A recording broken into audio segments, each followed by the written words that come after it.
So, May of 2017, you get the opportunity to go back to Botswana for your second appearance at World's Strongest Man. Talk to us about that second run that you had at World's Strongest Man, and you finished a bit better this time around. You had guys like Brian Shaw, JF Caron in your group, and you finished ahead of guys like Mark Felix and Tom Stoltman. Talk to us a little bit about your second Worlds and maybe even about what your thoughts on the last man standing stones and things like that. I was pretty happy with that second Worlds. What annoyed me, like, it was out of my control. My goal going into it, because at the time, Tom Stoltman was not what he is now. He was still a young guy, much smaller. He was still strong, obviously.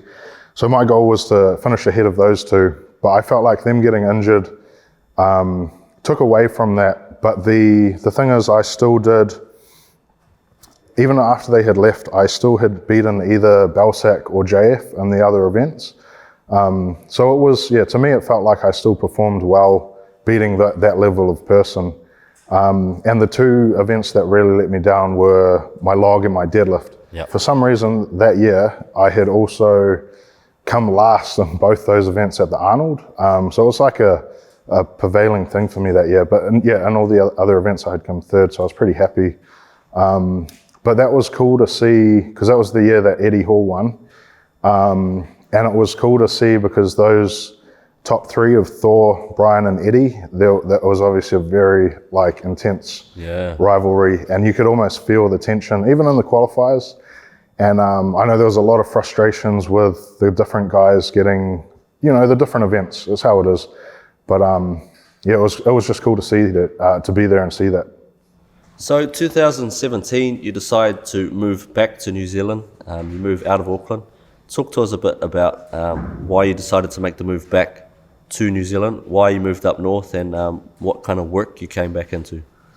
Yep. Ultimately it comes down to money. We moved back to, because we were doing all right, but we missed the family. There were more opportunities back here at the time. And then my partner had the opportunity to basically do the same thing she was doing over in Aussie, but as her own business. And she's in the field of podiatry. So we moved back and then moved up to Whangarei.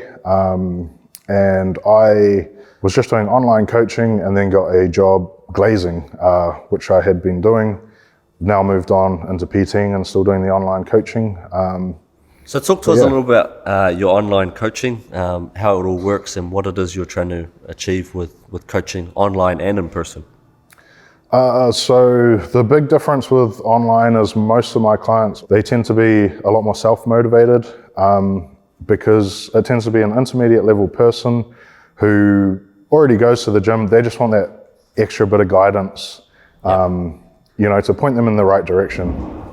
So 2018, you make the decision to give another powerlifting competition a crack. You compete in the New Zealand Open, which was the first time that it ran. Your first powerlifting competition in 4.5 years, came away with a 350 squat, 390 deadlift, 967.5 total. What made you decide that you wanted to give powerlifting a crack again? And tell us a bit about the comp. Were you happy with what you came away with? Yeah, I was pretty happy. Basically what made me want to do it, I like the idea, I suppose, of just being strong overall. It gets a bit muddied when you talk about it as a sport because there's obviously specific rules. Say you're allowed to hitch, you're allowed to use suits and whatnot. Yep. So I always liked the idea to be strong, you should be able to be strong anywhere, like in any lift. If you walk into a gym and some random person was like, I can curl more than you, you should be able to hold your own even in a bicep curl. Obviously it's not a strongman event. That's sort of how I think about it though. Like you're just strong overall. And what I hadn't seen done, but possibly, what it was, I was really inspired by Kate Mitchell. She had done the Arnold, the Pro Raw Powerlifting, and then she won the Arnold Strongman at the same venue and whatnot. Wow. She did it 2 days later or something like that. So I loved that. I wanted to do my version of it with the powerlifting, the NZ Open, which was a new thing, and then the New Zealand Strongman Series Pro Show, which was 2 weeks after that. So I thought it would be cool to win both of them. And you did.